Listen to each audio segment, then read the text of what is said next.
about another King player who Oh, let's shouldn't be go.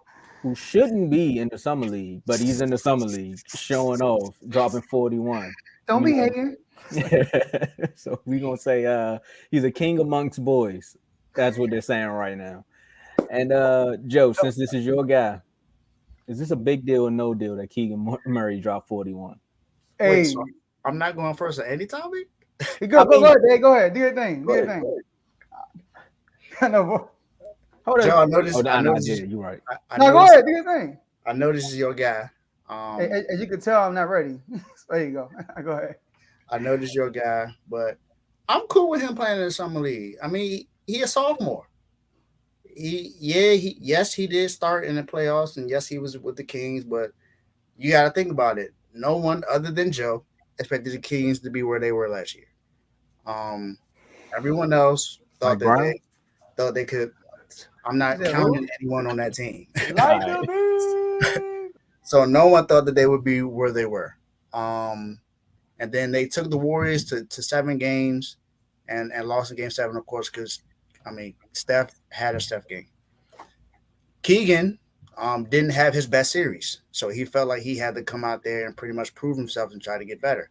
What other place to do it now than the Summer League? And Joe had already reported that during the offseason, he's been pretty much playing one-on-one with Fox. He's been with his leader the entire time. The best player on the team, he's been pretty much playing with him the entire time.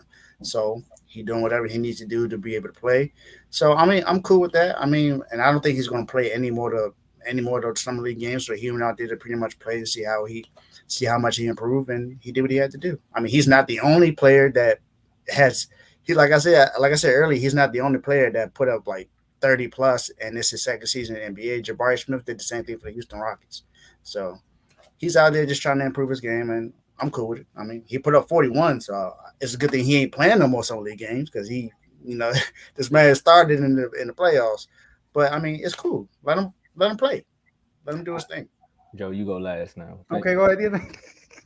Thanks for checking me at the door, Dave. I forgot, man. My bad. But bro, you just finished putting buckets on Curry and Clay. Like, what more did you expect from him in the summer league? If you giving Curry and Clay buckets, what you think you're gonna give to these guys fresh out of college and in the G League? We got some breaking news. Yeah, it's involving college though. Um, Northwestern has fired their head coach Pat Fitzgerald. We'll call that when you need him. Oh my goodness, Carl. I'm a little upset you're not in the comments, but man, college hasn't even started yet, and we got a lot of stuff going on. Like I said, you want to listen to my last words. I got something to say about college.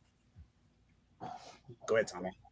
I didn't mean to interrupt you. I just Oh no! You doing your thing. We just telling people why they need to become a member. We keep showing y'all reasons, and I'm glad that it's happening live on air. So now they can actually put their stopwatch on to see that ESPN not gonna drop this till probably like 10 minutes after, we just said it. But yeah, no. Keegan Murray is like that one kid who's just going to summer school for no apparent reason. So like my man Lamar said, the summer league is like taking summer classes to get ahead of your classmates, not because your grades are bad, because you need to catch up or you need to catch up. That's what Keegan Murray is doing right now. He was averaging some buckets in that playoff series. No, that's a reason why it went 7 games. So now he's coming over here to, fine tune his game just a little bit, and but what else can you expect, man? I'm just wondering why Paolo ain't there since we talking about sophomore players. This is Paolo's second year in the league, right? He should also be in the summer league as well. Or is it because he won rookie of the year, he felt like he didn't have to come? Right, that's just a question. But I'm glad he actually showed up. And hey, Keegan, if you want to drop 41, just go back and work out with Fox, man. We seen that you was going to the gym with him. You could do that. You don't have to come to the summer league and show these kids that you can still knock down a 3 every now and then. Joe. Yeah, so like me, first of all, look, every year as a team, you want to get better, right? You want to improve from last season. And we had the highest offensive rating in the NBA last year, which I'm proud of to say. And a lot of our offense came through DHOs, dribble handoffs. We actually led the league last year in points off of dribble handoffs. But if you watch that Warrior series, what did they do? They defended the DHO. And it forced us to play one-on-one basketball and pick and roll basketball. And if you watch that series, the only people who were consistently good offensively was Malik Monk and De'Aaron Fox, because they are the two players on that team that can score one-on-one and on the pick and roll at an elite level. Davion Mitchell also had a couple of games in there because he can also do the same thing. Keegan Murray, more of a catch and shoot player, all the dribble handoffs, all the screens, everything. That's his game. So what did Fox say mid-season, the All-Star break? Man, Keegan Murray need to develop a bag. I need him to come with me this summer and work out with me.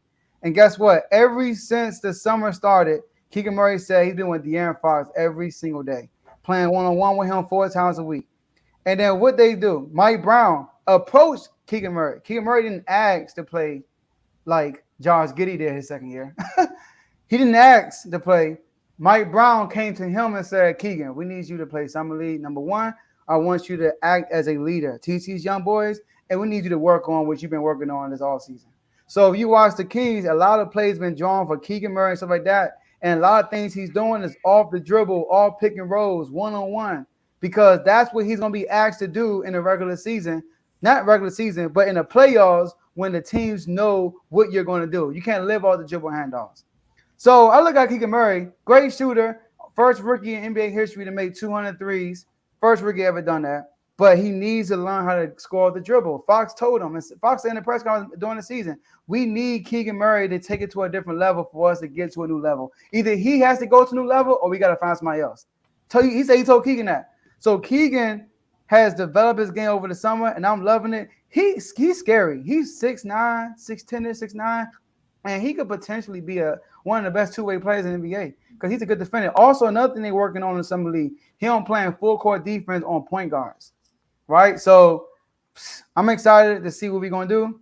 Man, like the beam. No. Like the beam.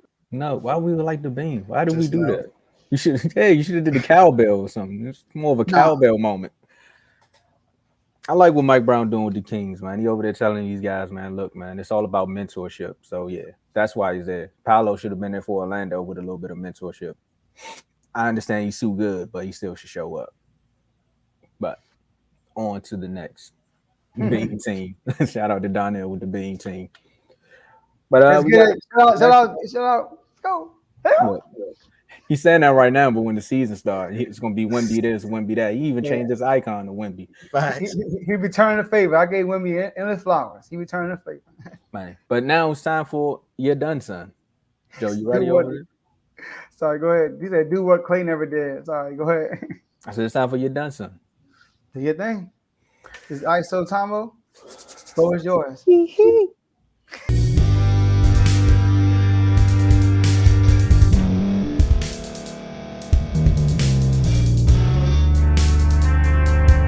Thank you for staying to the end. If you're watching this on YouTube, please like this video, subscribe, and also hit that notification button so you can be notified next time we put out a video. If you're listening on any podcast platform, subscribe and hit that notification button, y'all, so you can be notified we put out another podcast audio. And last but not least, hit that share button. No matter what you're listening to or watching it, hit that share button and send it to somebody that you know that would love to watch this episode you just listened to. So once again, thank you for staying to the end, and we'll see y'all in the next episode.